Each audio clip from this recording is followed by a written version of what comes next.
Today's story is called A Poison Solution. In a world teetering on the brink of collapse, the government had a radical solution to the overpopulation crisis. They secretly poisoned the water supply, believing that a controlled reduction in the population was necessary for humanity's survival. But the fallout from their decision was beyond anything they could have imagined. At first, the effects seemed mild. People reported nausea, headaches, and strange dreams. As the days turned into weeks, the symptoms escalated. Those who drank the tainted water became listless and withdrawn, their eyes glassy and unseeing. Then, the transformation began. The first sign of trouble came in small towns across the country. In a once bustling neighborhood, a mother noticed her son, Timmy, staring blankly at the wall. He had always been vibrant and playful, but now he seemed lost. As she tried to shake him from his stupor, he suddenly lunged at her, teeth bared, and bit her arm. It was the first indication that the poison was doing far more than simply thinning the population. Word spread like wildfire. Those poisoned began to exhibit horrific changes, their humanity stripped away. They stumbled through the streets, moaning, their once familiar faces twisted in a grotesque hunger for flesh.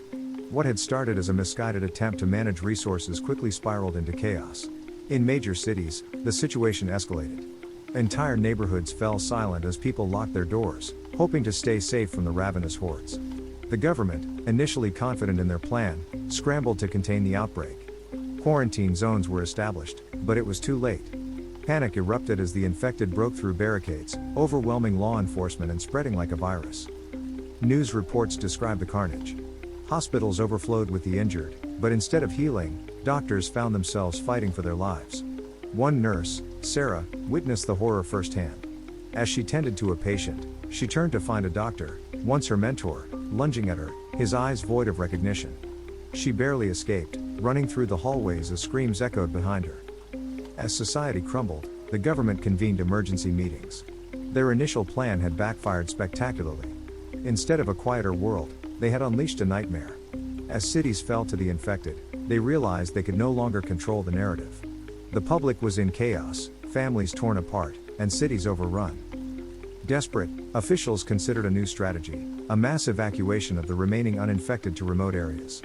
But the plan was fraught with its own dangers. With roads choked by abandoned cars and the infected prowling the shadows, escape seemed impossible. In one last-ditch effort, the government sent military personnel to restore order, but they were met with overwhelming numbers of the undead. In a small town, Sarah and a handful of survivors barricaded themselves in a grocery store. They heard the moans outside growing louder, the sound a chilling reminder of their impending doom. They had food and supplies, but time was running out. With every passing hour, the reality sank in. There was no savior coming. The world they knew had vanished, replaced by a landscape of horror. As night fell, they could see the shadows moving outside. With fear gripping their hearts, they prepared for the inevitable. The government's grand plan to control the population had instead unleashed a plague of monstrosity, leaving the remnants of humanity to face the consequences of their leaders' hubris.